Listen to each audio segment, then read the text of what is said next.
Dudes and dudettes of YouTube land, it's Frank with What's the Point EDC. Get your monsters, get your coffee. Let's go ahead and do the damn thing, guys. Okay, so this is going to be a Warteck fixed blade video. Damn sight is. So let's talk about this Warteck. Today in this video, we're going to discuss the Warteck. I like this knife. I like the design. It's damn cool to me. It's slim. It's a cool in-pocket fixie. But what we're going to talk about is what would I do to this knife if I was to redesign this knife, or if I had the ability to just go ahead and put some WTP stylisticness on it. You like that word, stylisticness on it. Good stuff, right? Anyway, I would change it from a molded plastic sheath, molded plastic, 100% to a Kydex, no question. I would have two versions. I would have a premium version and a budget version. For the budget version, it would be strictly Kydex. What I would want, positive retention. Listen. Look at this. Right here we have an SC Laser Strike. Listen to the sheath. Positive clack. You know, that lets you know that your knife is secured and it's not going to go anywhere. Let's go ahead and grab the Civivi Maxwell. Listen. Positive. You know it's in there. Tech Lock, I don't know, because it takes up a considerable amount of room. They do have some very slim some very slim type of clips for these knives. So I don't know. But that's about all I would do with the sheath. I'll show you how it rides real quick. Where's a pair of jeans? I know I brought some down. Yep. Here they are. All right, so look. So this is how it rides. So I would change the design up a little bit. So if you put it on the on your belt, right here's your belt, or on your pants itself. I'm having a hard time doing it like this, guys. You know, it's just not, it's awkward to do it this way. Rides a little high up onto the belly. In pocket, you drop it down, not too bad. On the pocket, what you're going to get's right about right here. Okay, enough of that. So what would I do to this knife? Let's get into it. I would change it from 3CR13, which I know nothing about, and I would go with a high alloy tool steel. We're going to go ahead and say 14C28N for the budget version. Excellent steel, guys. 14C28N is one hell of a steel. It's a very good steel. It's an ingot steel, but it's one of the toughest ingot steels. You can get it pretty hard. It's easy to heat treat. You can put different finishes on it very easily. It can take a toothy edge. It can take a polished edge. Its best edge, it holds its best edge for the longest amount of time at a 600 grit. Shout out to Neve's Knives for that information. So 14C28N is what I'd do. I would probably, considering that this is a fighting knife, for the budget version, I would leave it like this. Just as it is, the swedge as it is. But I would crown the spine, get rid of the texturing, unless I was to leave it for a paracord wrap knife. But what I'm thinking is put G10 or micarta on here, scales. Can't go wrong with that, guys. Seriously, put G10 or micarta on there, or make it so that it's able to be a paracord wrap deal. Make it so that the sheath can take the paracord wrap, because that's why it's not paracord wrapped right now, is because the sheath won't go on. No big deal. There's probably an easy fix for that. I just don't know what it is at the moment. So 14C28N, crown the spine, do G10 or micarta on the scales.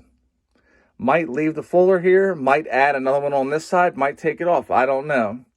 It's good to go. It's got a good forward finger choil. It's got a good plunge grind, you know, so you're not going to get a smile. And no one wants a smile on their knife. I mean, we can smile ourselves. We don't need our knives to do it for us, right? Ooh, Lord. Anyway, so this is what I would do for a more premium one. Here we go. You ready? We're going to say it. Crew wear. Crew wear, crew wear, crew wear. Crew wear is so badass. It's almost stainless. It's a semi-stainless steel. But it is so, I mean, you might as well call it a stainless steel, though the numbers don't say that. You know, the 7% ain't quite high enough, but it is what it is, guys. Crew wear is good steel. M390 is a good steel. Magna Cut's a good steel. LMAX is a good steel. You got all these good steels. The problem with a simple steel, unfortunately, is the bigger carbides. What ends up happening is the large carbides crack easier, and the cracks can spread from one carbide to the next. And when that happens, it's gonna end up spreading to a chip, to an actual crack in the steel. That's a problem. Now here's a question: would you choose If you had the ability to get this knife in a standard D2 version, or you could get this knife in a Crewwear, an M390, something like that, a super steel, which one are you going to choose? Let's be honest. Are you going to choose the ease of sharpening over extreme toughness, extreme edge retention, extreme corrosion resistance, extreme staining? What are you going to do? Here's another question I give to you. You have the USMC right here. This is 1095 Crovan. You have D2 steel version. Would you rather have one of those two, or would you rather have the USMC that's in Magna Cut, made by Spartan and K-Bar collabing, though K-Bar and Spartan are brother and sister company? But would you rather have the Magna Cut version, or would you rather have 1095? Let's be real. Magna Cut is just as tough, stainless, way. It's like a whole different world of edge retention. Let's be honest, guys. If you know steels, then you know. I mean, it just sounds ridiculous. You would never choose that steel over a super steel. You're not going to choose 1095 over an M390, over a Crewwear. Why would you? Crewwear is just as tough, if not tougher, okay? Seriously. More corrosion resistant. I mean, you're talking edge retention, Jack. Crewwear has proven itself. I don't know about you guys, but I've had Crewwear knives, and Crewwear kicks ass. Just saying. So what I would do for my premium version, Crewwear steel. What else would I do? Purple Haze fat carbon, maybe some Mars fat carbon. Jacob Hoback did a knife with like some Mars fat carbon. I forget, it's like an orange fat carbon. It's awesome. I would go for that. I wouldn't go for Richlight because I don't think Richlight has the best texturing. But that's just my opinion. But I haven't had a lot. I've only had 2 Richlight knives owned personally. I've held a whole bunch of them, but just haven't owned them personally. So with that being said, I'm going to go with Crewwear. I'm going to go with a leather option on the sheath for horizontal carry. I'm going to sharpen the swedge. The swedge will be sharpened on the premium model. Why? Because if this is a self-defense knife, that's what it is to me. It's a fighting knife or a self-defense knife. You know, so let's say like you're going, you got your hands up. How are you guys going to hold the knife? Are you going to hold it like this? Because this is kind of one way it's supposed to be held. So you can slash, stab in, and look at this.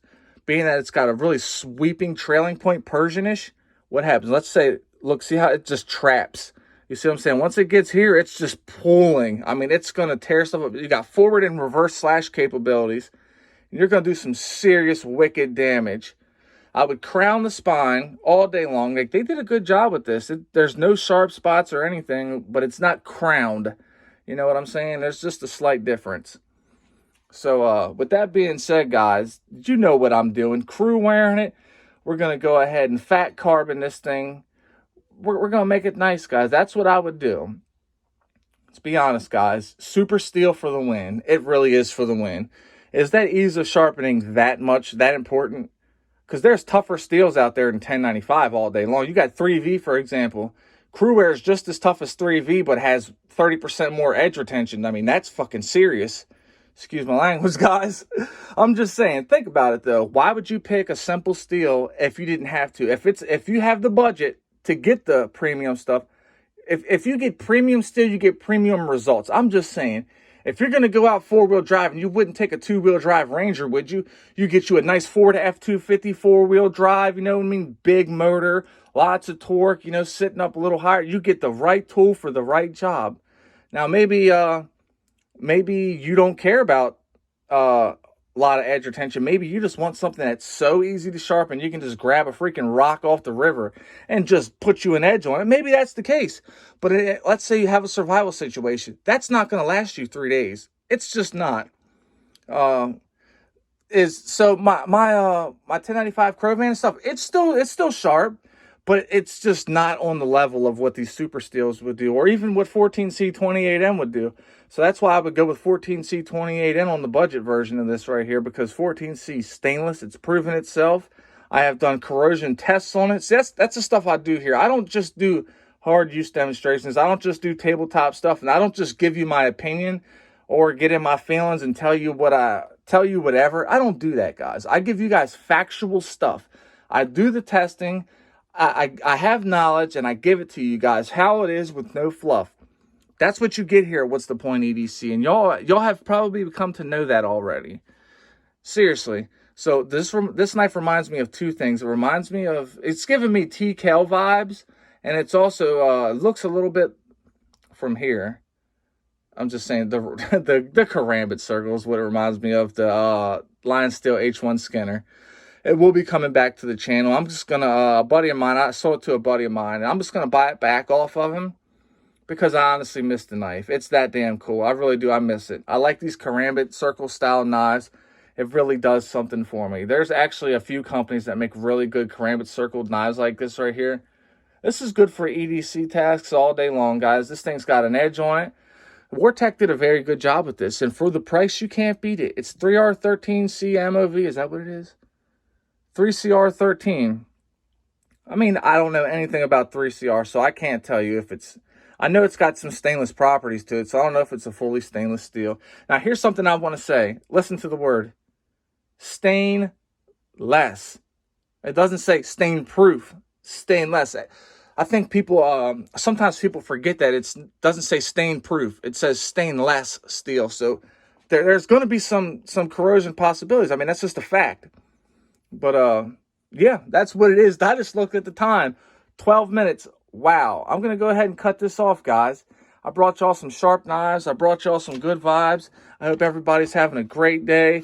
You know, I'm going to bring you guys a whole lot more content. It's going to be a content-packed weekend, guys. So stay tuned. I just want everybody to have some good times here because that's what it's about. It's about sharp knives and good vibes. And that's the way we're going to keep it. We're not going to do a whole bunch of extra stuff. We're going to keep it real, and we're going to keep it steel.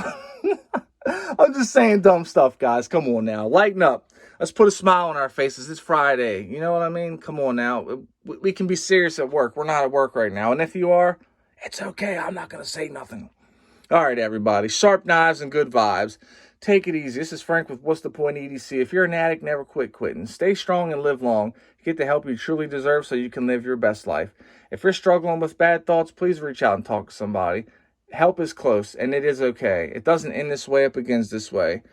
Grab life by the horns and ride it. You got this. Take care. Much love. Stay greasy, stay cheesy, and I'm out.